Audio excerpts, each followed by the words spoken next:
하나님께서 오늘 오후에 참여하신 여러분들에게 크신 은혜와 복 주시길 주의 이름으로 축복합니다. 한번 따라하겠어요. 신앙게임의 어시스트. 어시스트란 말이 무슨 얘기인지 아시죠? 한마디로 말하면 아마 요즘에 가장 핫한 경기, 가장 남자들이 가장 좋아하는 경기가 축구 경기인데 요즘엔 여자들도 좋아하더라고요.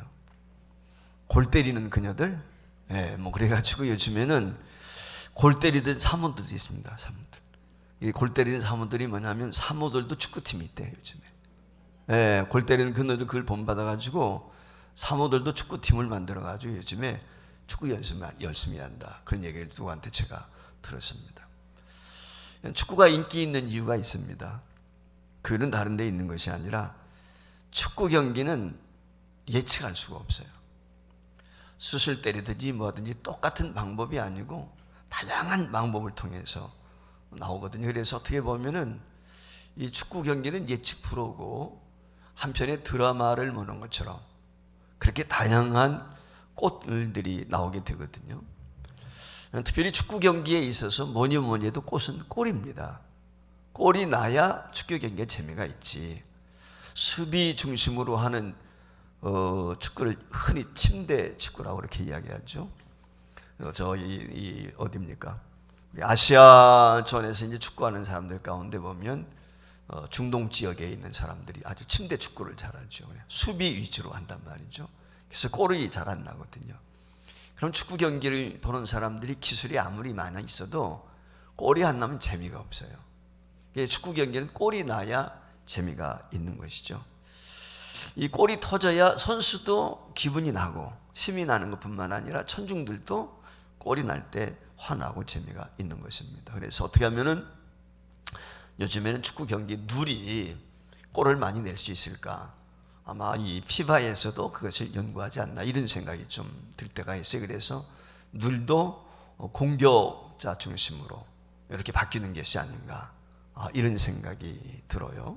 그래서 이 골은 축구하게 될 때 많이 나야만이 참 재미가 있는 것이고 또 인기 있는 프리미어라든지 뭐 여러분들 아시는 것처럼 독일 축구 분데스리가라든지 이런 데 보면은 참 골들이 많이 나거든요. 그래서 골들이 많이 나는 것이 요즘에 축구 경기의 대세. 메시아라든지 뭐 호나우드라든지 이런 사람들처럼 골을 많이 내는 거 이게 참 중요하겠다 생각이 드는데 골이 승패를 기록하기 때문에 골을 넣게 되면 골 넣는 선수는 영웅이 되죠. 이 골 넣는 선수가 몸값이 비싸요. 우리나라에서 제일 몸값이 비싼 선수가 누군지 아세요? 예? 손흥민이가 얼마 전까지 했어요. 근데 요즘엔 김민재가 더 비싸요. 김민재가 더 받습니다. 정확히 공개는 안 됐지만 사실은 김민재는 수비수거든요. 수비수인데 이정류도 더 비쌌고 손흥민보다도. 그리고 실제적으로 한 200억 정도 받는다고 그렇게 정확히는 모르는데 세수 빼고 얼마 받는지 모르겠는데 손흥민보다 비쌉니다. 그러니까 그만큼 김민재는 수비수로서는 세계 탑 클래스에 속합니다. 그래서 그 11명의 그 전 세계 축구 선수 이렇게 프로에서 싸우는 선수들 거기 명단 오는데 김민재는 빠지질 않아요. 어젠가도 나왔는데 보니까 제가 일부러 찾아봤거든요. 그랬더니 김민재 선수는 빠지질 않습니다. 그만큼 김민재가 대한민국을 대표하는 위대한 선수가 되었어요. 이제는 뭐 4년인가 5년 여러분들 아시는 것처럼 뮌헨인가 어디로 이적을 해서 그곳에서 선수 생활을 하게 될 텐데 지금 아직 나이가 젊기 때문에 더 앞으로 잘하지 않겠는가. 또 군대 문제도 해결이 됐고 그래서 더 비싼 값을 앞으로 받지 않을까 이런 생각도 가져보게 되는데 이 골을 잘 넣는 선수가 영웅이 돼요. 근데 저는 그걸 보면서 한 골 넣을 때 그 득점 1점을 치거든요. 그 사람이 공헌도를 이야기할 때. 그런데 그 사람이 골을 넣도록 하는 것도 그 사람의 평가 기준이 1점이 있어요. 그걸 어시스트한 사람. 무슨 얘기인지 알겠죠? 어시스트를 얼마 했는가. 근데 저는 그런 생각이 좀 들어요. 골 넣는 선수도 중요하지만 더 중요한 건 어시스트를 잘해주는 사람이다. 흔히 그런 얘기 있었어요. 토트넘이라고 하는 곳에서 케인하고 손흥민이가 지금까지 프리미어 리그 가운데 가장 많이 두 사람이 합작을 해가지고 골을 넣었거든요. 그래서 하는 말이 영혼의 단짝이다 할 정도로 두 사람이 참 손발이 잘 맞아가지고 골을 가장 많이 넣었는데, 이제 이 누굽니까? 케인이라는 사람이 뮌헨으로 이적을 했거든요. 그래서 이제 얼마 전에는 원톱이 돼가지고 손흥민이 그동안은 뒤에서 서브 역할을, 보조 역할을 많이 해줬는데 손흥민이 케인이 골을 많이 넣도록. 근데 자기가 제일 앞에 했으니까 3골을 넣었잖아요, 한꺼번에. 그동안 골을 못 넣었었는데. 그러니까 이 골을 넣도록 패스를 잘해주는 사람, 이게 저는 참 중요하지 않나. 그래서 어떻게 보면 이 어시스트를 잘해주는 사람이 더 훌륭한 사람이다, 저는 그런 생각을 가져요. 아무리 내가 골을 잘 넣어도 나한테 골이 오지 않으면 넣을 수가 없어요.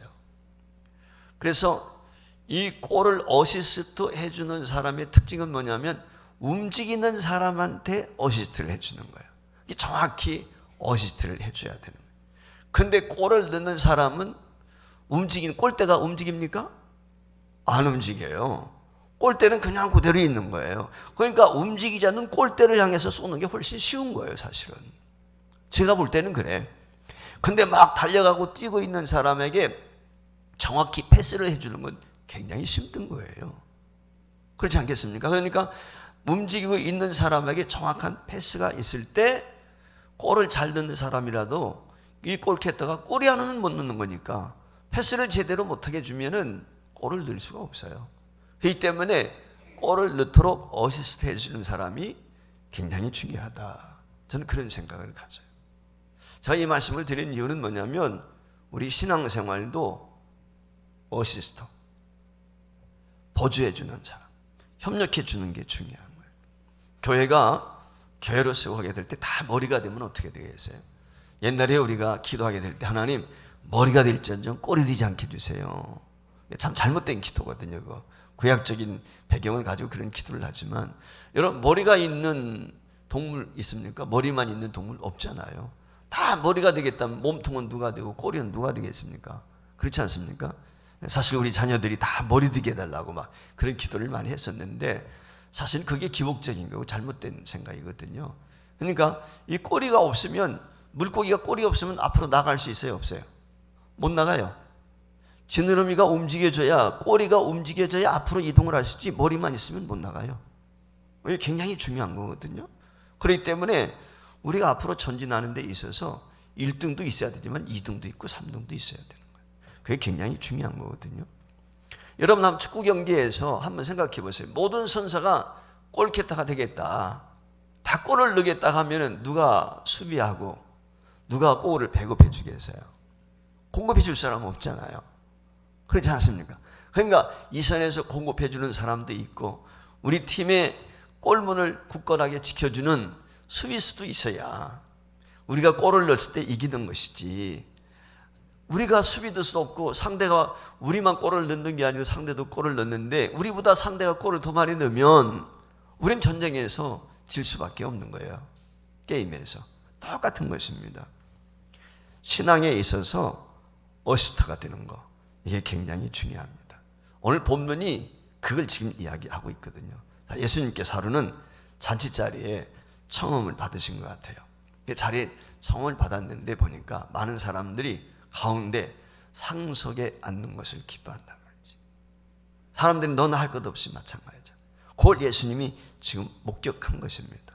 그 목격한 것을 예수님이 지금 모든 비유 있잖아요. 예수님께서 비유라든지 모든 걸 이야기하게 될 때 예를 든 것은 실제 있었던 이야기예요. 없던 얘기 예수님은 지어내서 가짜로 얘기하신 적이 없어요. 예를 들어서 선한 사마리아 사람 비유 같은 것도 실제 일어났던 사건이에요. 여러분 생각해 보세요. 일어나지 않았는데 여류성을 지나가다가 강도 맞는데 제사장이 못 본 척하고 갔고 레위인도 못 본 척하고 갔다. 여러분 그렇게 되면 제사장이나 레위인들이 가만히 있겠어요? 가만히 안 있죠. 그렇지 않습니까? 인격 모독이고 그들의 직분에 대한 신성 모독이에요, 그 자체가. 그런데 그런 일이 실제로 있었던 거야. 그러니까 예수님이 그런 이야기를 해도 제사장 그룹이라든지 레위 그룹들이 얘기를 못하는 거예요. 항의를 못하고. 왜? 실제 그런 일들이 있었으니까. 그러니까 예수님은 가짜를 만들어가지고 요즘에 뭐 팩트 체크하고 그런다고 그랬는데, 여러분 가짜 뉴스가 얼마나 많아요. 기가 막히죠. 뭐 이번에 뭐 김만배인가 누가 한 사람이 무슨 뭐 가짜 인터뷰 만들어가지고 뭐 외환은행인가 무슨 뭐 이 대출 사건 이걸 뭐 어떻게 했다고 뭐 이렇게까지 뭐 나오는 그런, 요즘에 병풍 사건에 견줄 만한 뭐 그런 것이다. 요즘에 또 여당에서는 그렇게 이야기하는데, 어디까지가 진실이고 가짜인지 모르겠지만은 우리는 너무나 가짜에 익숙해 있고요. 거짓 선동에 매료당하고 거기에 세뇌가 되어가지고 그걸 다 믿어요. 네. 요즘에 패거리 정치 있잖아요. 팬덤 정치라는 거. 혹시라도 우리 교인들 가운데는 없겠지만 이런 데 빠져가지고 휩쓰이면 안 돼요. 여가 됐든 야가 됐든 진보가 됐든 보수가 됐든 아주 잘못된 거거든요. 그러니까 오늘 예수님께서 그걸 잔치 자리에 갔다가 목격을 한 거예요. 서로 상석 자리에 앉으려고. 그러니까 가운데 자리에 앉았거든. 그랬더니 주인이 오더니, 초청한 사람이 오더니 당신 저 밑으로 가, 그러는 거예요. 그거보다 더 귀한 사람이 온 거예요, 한마디로 말하면. 그런데 어떤 사람이 저 하석에 가서 앉았단 말이에요. 그랬더니 주인이 오니, 당신 자리는 여기가 아닙니다, 가운데 앉으세요, 그랬다는 거예요. 여러분 한번 상상을 해보세요. 가운데 앉았다가 말석으로 간 사람 얼마나 창피하겠어요. 반면에 말석에 내가 가서 앉았는데 주인이 오더니 상식 자리에 앉으시오, 얘기를 할 때 거기 많은 천인들이 저 사람이 도대체 누길래 저렇게 주인이 극진히 모실까? 그렇지 않겠어요? 그게 영광스러운 거라는 거죠. 그러니까 한마디로 말하면 스스로 높아지려고 하지 말아라. 높아지는 것은 상대가 높여줘야 되는 거예요. 내가 높아지려고 하면 안 되는 거예요. 이게 내가 높아지려고 하는 사람의 특징은 교만 때문에, 교만. 인정받고 싶은 인정 욕구, 자기를 드러내고 싶은 욕구가 있단 말이에요. 하나님 나라에서는 기뻐하지 않아요, 이것은. 주님의 나는 그런 것이 아니거든요. 그래서 오늘 본문 말씀을 통해서 우리에게 주는 교훈 몇 가지가 있는데, 첫 번째, 말석에 앉는 것을 좋아하라, 그 말이에요. 말석에 앉는 것을 배우라는 거예요. 예수님의 제자들의 문제가 뭐죠? 길 가면서도 예수님의 제자들이 다투는 게 있어요. 네가 크냐 내가 크냐, 도토리 키재기 하는 거예요. 한마디로 말하면 제자들이 서로 네가 크다 내가 크다, 네가 귀중하다 내가 그거 얘기하는 거예요. 특별히 예수님께서 최후의 만찬 나누셨어요. 최후의 만찬 나누시고 예루살렘으로 걸어가시는데 제자들이 그때도 다퉈요. 조금 전에 예수님께서 떡을 떼어주시면서 내가 너희를 위하여 흘리는, 너희를 위해서 찢기는 내 몸이야, 포도주 나눠주면서 너희를 위해서 흘리는 내 피야. 지금 예수님은 죽음을 앞두고 있거든요, 십자가. 근데 예루살렘에 올라가게 되면 예수님이 왕이 될 터인데, 그때 나는 우정승 좌정승 하겠습니다. 심지어 요한과 야고보는 자기 어머니까지 데려와서 노비를 피잖아, 예수님한테. 예루살렘에 올라가면 우리 두 아들 중에 하나는 우정승 좌정승 시켜주세요. 기가 막히죠. 그래서 누가복음 22장 24절에 보면은 이런 말씀이 있어요. 또 그들 사이에 그중 누가 크냐는 다툼이 난지라. 자, 여기 말씀에 보면 맨 앞에 무슨 단어를 중요시 봐야 돼? 뭐야? 맨 앞에가 또란 말이 뭐야 이게? 또란 말이 뭐야? 그런 일 전에 있었다 없었다? 있었다. 한 번 있어가지고 또라고 그럴까요? 아니지요. 여러 번 있었던 거예요. 제자들 사이에 이 다툼이 여러 번 있었던 거예요.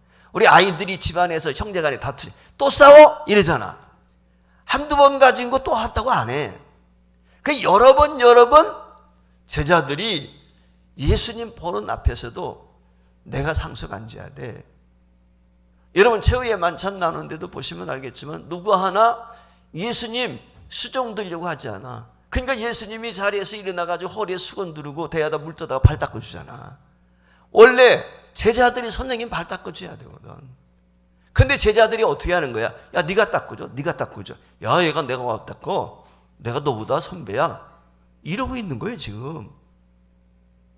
네가 섬겨야지 왜 내가 섬겨? 한마디로 그런 거예요. 다툼인 거예요. 한마디로 뭐예요? 자신들이 서로 높다는 거예요. 그러니까 예수님이 십자가를 지기 위해서 예루살렘에 올라가는 그 순간까지 제자들은 다리 다툼해요. 네가 높으냐 내가 높으냐. 예루살렘에 올라가면 내가 우정승하고 좌정승할 거야. 나는 한 장관 하나가 될 거야. 한 자리 찾아야 돼. 그렇게 이야기하고 있거든요. 이처럼 소중한 시간에 정말 예수님은 십자가를 앞두고 인류를 구원하시는 절대절명의 순간 아니겠어요? 오죽하면 예수님께서 겟세마네 동산에 기도하실 때 땀이 흐르는데 피pit이 실핏줄이 터져가지고 핏빛처럼 핏방울이 떨어지겠어요. 심각한 거 아닙니까? 죽음을 앞두고 있는데 그런 시점인데도 불구하고 제자들은 네가 높으냐 내가 높으냐. 그러니까 이 사람들이 엉뚱한 데 관심이 있으니까 겟세마네 동산에서 예수님 기도하실 때 제자들이 한 게 뭐예요? 제자들이 뭐 했죠? 졸고 자는 거예요. 이게 영적으로 깨어있지 못하면 그런 거예요. 제가 한마디 해야겠는데 제일 기분 나쁜 사람이 있어요. 목사가 설교하는데 졸고 있는 사람. 네. 기분 제일 나빠요, 저 진짜. 네. 그게 뭐 누가 됐든지 제 마누라가 됐든지 장로님이 됐든지 권사님이 됐든지 졸면 기분 나빠 그냥. 네. 왜 아멘 안 하세요? 저런 사람 보면 한 번 가서 그냥 줘받고 싶어. 얼마나 귀중한 순간인데. 네. 죄송한 얘기지만 저는 마지막이라고 생각하고 설교하거든요 지금. 매 시간 솔직히 저는 그런 마음을 가지고 있는. 그러니까 저는 목이라든지 이런 거 생각하지 않고 하자. 여러분들 아시잖아요 제가. 저는 마지막이기 때문에 그런 거예요. 마지막이기 때문에. 뭐 내일 오늘 저녁에 자다 갈 수도 있거든. 그건 뭐 아무도 모르는 거예요 저는. 솔직히 저는 그런 마음을 가지고 살거든요. 난 지금 마지막 설교하고 있는데 졸고 있단 말이지. 그러면은 설교하면서 눈에 다 들어오잖아요. 여기 그냥 안개가 졸고 있고 몇 번 꼬부리고 이 머리를 끄덕끄덕하고 앞으로 끄덕하는 건 또 괜찮아. 뒤로에 젖혀. 너도 자꾸 그래. 옆으로 그냥 글쎄 자꾸 이러면은 이게 내 설교가 안 먹혀 들어가나 이런 생각이 들어가지고 웃자고 하는 얘기지만 정말 중요한 거거든요. 예수님은 지금 심각한 거거든요. 그런데 제자들은 그렇게 다투고 있다는 거예요. 그러니 얼마나 예수님께서 안타깝겠습니까? 그걸 예수님이 지금 말씀을 하시는 거예요. 아마 우리는 나는 아니야. 나는 그런 사람 아니야. 이렇게 이야기하는지 모르겠지만 사실 저나 여러분 가만히 보면 그래요. 회전 의자에 앉고 싶은 게 우리 인간의 속성이거든요. 그렇지 않습니까? 좋은 자리 차지하고 싶은 거예요. 어떻게 보면 교회 안에서도 아무게 인정받고 싶고 사랑받고 싶고 높임받고 싶단 말이죠. 오늘 이게 8절 상절 말씀 한번 보겠습니다. 내가 누구에게나 혼인잔치에 청함을 받았을 때에 높은 자리에 앉지 말라. 10절 상반절 말씀 청함을 받았을 때 차라리 가서 끝자리에 앉으라. 왜 끝자리에 앉으라는 거예요? 좀 전에 얘기했잖아요. 청한 사람이 아이고 왜 여기 앉으셨습니까? 이리 앉으세요. 이리 앉으세요. 다른 사람들이 다 보잖아요. 그게 영광이 되는 거거든요. 그러니까 예수님은 이 땅에 오셔서 상석에 앉으려고 하시는 분이 아니에요. 말석에 앉으시기 즐거워하셔서. 이게 예수님이거든요. 할 수만 있으면 꼴을 넣는 기회를 다른 사람에게 양보하고 자신은 충실되게 어시스트 할 수 있는 사람. 이 사람을 주님께서 기뻐하십니다. 이 점을 우리가 명심했으면 좋겠어요. 자, 우정. 그러면 성경에서 누구 얘기를 다루죠 우리가? 그렇죠. 다윗과 요나단. 지난 한 주간 다윗의 위대한 점 우리가 생각했잖아요. 참 다윗이 위대해요. 근데 저는 요나단을 좋아합니다. 여러분 다윗과 요나단 누가 더 위대할까요? 한번 곰곰이 생각해 보셨습니까?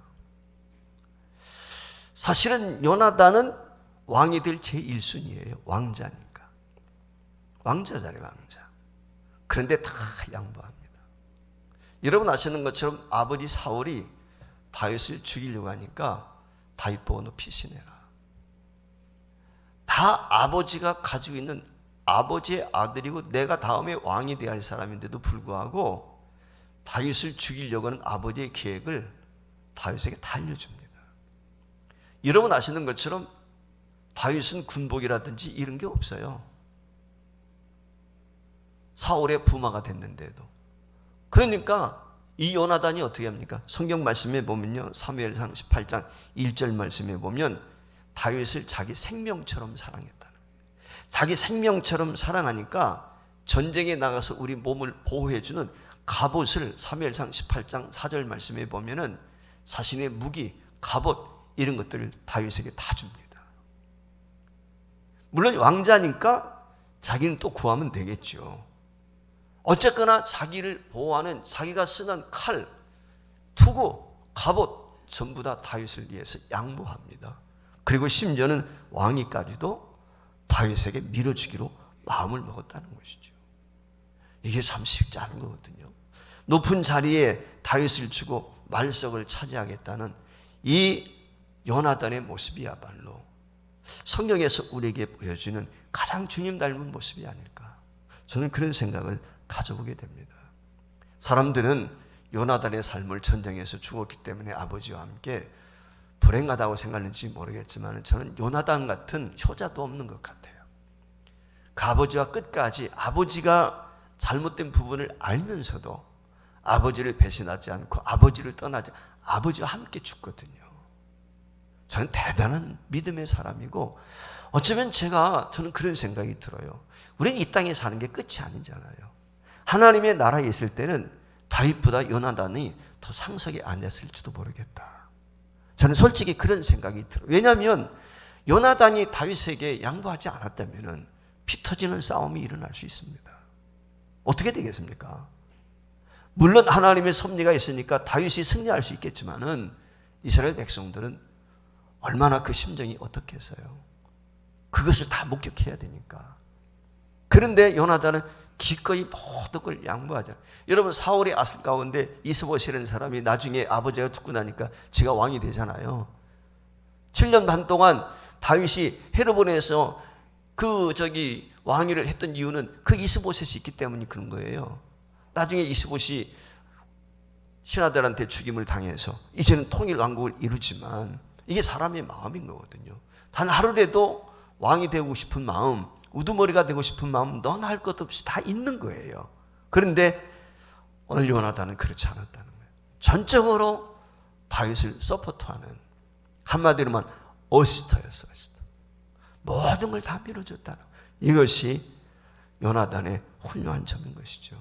자, 오늘 보면 11절 말씀 이렇게 말씀을 하십니다. 무릇 자기를 높이는 자는 낮아지고 자기를 낮추는 자는 높아지리라. 저는 이런 사람 좋아합니다. 낮춘다는 말이 무엇입니까? 원래는 높은 자리에 있기 때문에 낮춘다는 거예요. 상석에 앉은 사람인데 낮추는 거예요. 실력이 있는 사람인데 실력을 양보하는 거예요. 낮춘다는 게 뭐예요? 요즘에 이제 은행 대출할 때 금리가 많이 올라가잖아요. 금리가 이 정도 수준인데 대출해 주는데 낮춰주는 거예요. 내가 돈을 빌리는데. 그걸 이해하는 것이, 원래는 이렇게 받아야 돼. 그런데 목사님 봐가지고 내가 이만큼만 받겠습니다. 그 얘기거든요, 이게. 그러니까 내가 상석에 앉아야 될 사람인데 내가 스스로 낮아진 거예요. 그걸 지금 이야기하는 것입니다. 그러니까 자기를 낮추는 사람은 실상은 어떤 사람이? 실상은 높은 사람인 거예요. 이게요, 높지 않은 사람, 잘나지 못한 사람이 잘난 척 하려고 그래, 자꾸. 잘난 사람은 잘난 척을 안 해. 아시겠습니까? 잘하는 사람은 잘하는 척을 안 해. 잘못하기 때문에 잘하는 척 하는 겁니다. 무슨 얘기인지 아시겠어요? 그걸 지금 이야기하는 거예요. 그러니까 남을 높게 할 수 있는 사람은 다른 사람보다 높아진 사람, 더 위대한 사람인데 스스로 낮아지는 거예요. 이걸 주님이 이야기하시는 거거든요. 그래서 남을 높이고 지원하는 사람이야말로 어떤 사람이냐? 사실은 건강한 자아를 가지고 있는 사람이에요. 양보할 줄 아는 것이니까. 가장 큰 미덕은 무엇이냐면 양보입니다. 이게 굉장히 중요한 거거든요. 내가 분명히 1등 할 수 있어요. 그런데 배려해서 2등하고 3등, 여러분 1등 늘 하는 사람은 2등, 3등 하는 게 더 어려워요. 쉽지가 않거든요. 스스로 늦춰지는 게. 그걸 지금 이야기하는 거거든요. 이런 사람들은 주님이 잊지 않고 기억하시고 어떻게 해주신다? 11절 12절 마태복음 23장 이렇게 말씀을 했어요. 너희 중에 큰 자는 너희를 섬기는 자가 되어야 하고, 누구든지 자기를 높이는 자는 낮아지고 누구든지 자기를 낮추는 자는 높아지리라. 하나님의 나라에 이르게 될 때 스스로 자고했던 자고새와 같이 높아지려고 했던 사람 낮아질 것이다. 근데 높은 위치에 있는 사람이 스스로 낮은 자리에 처했던 너희는 하늘나라에서 높여줄 것이다 라고 하는 이야기를 하고 있는 것이죠. 여러분이 이 땅에서 높임받고 인정받는 게 중요한 거예요. 주님 앞에 섰을 때 인정받고 높임받아야죠. 그때 나는 너희를 모른다. 그것처럼 정말 힘든 것이 어디 있겠습니까? 여러분이요, 남은 생에 살아가는 동안에 낮은 자리에 처하세요. 스스로 겸비한 마음을 가지세요. 그래야 하나님이 높여주십니다. 두 번째, 생명의 어시스트로서의 크리스천의 최종 목표가 무엇이냐는 거예요. 여러분, 요한복음 15장 13절에 예수님이 이런 말씀을 했어요. 사람이 친구를 위하여 자기 목숨을 버리면 이보다 더 큰 사랑이 없다. 예수 믿는 사람은 남은 생을 생명을 주는 사람이어야 돼. 다른 사람 피 빨아먹는 사람이 돼서는 안 돼요. 피 빨리는 사람이 돼야 돼. 예수 믿는 사람은 그런 마음 가지고 살아야 돼. 그 무엇과도 비교할 수 없는 어시스트입니다. 이것을 예수님께서 이미 십자가에서 보여주셨어요. 저와 여러분을 살리기 위해서 피가 빨리셔서, 물까지 다 빨리셔서, 저와 여러분이 오늘 구원받은 것은 저와 여러분이 예수님의 피 빨아먹어서 산 거야. 예수님의 물 빨아먹어 살았다니까. 예수님 기진맥진해서 탈진해서 죽으셨어. 다 빨려가지고. 그래서 오늘 저와 여러분이 산 것입니다. 한마디로 말하면 저와 여러분을 살리기 위해서 생명의 어시스트, 이게 우리 주님이 친히 보여주신 거예요. 지금부터 10수년 전인데 여러분들 기억이 날는지 모르겠지만은 7월 달에 수학여행에서 갔다가 돌아오다가 참변을 당했어요. 버스가 충돌해가지고 부일 외국어 고등학교 아이들인데 그 중에 사망자 중에 유영준이라는 아이가 있었습니다. 여러 명의 사망자가 그때 나왔는데 이 유영준이라는 아이의 이름을 제가 언급하는 이유가 있습니다. 이 유영준이라는 아이는 그때 당시 운전석 뒤에 네 번째 자리에 타고 있었어요. 그런데 승용차와 이 관광버스죠, 아이들이 타고 있는 버스하고 추돌이 일어나면서 차가 빙 도는 수밖에 없잖아. 그래서 이 유영준 건너편에 옆자리를 뒤 관광버스가 오다가 또 들이받은 거예요.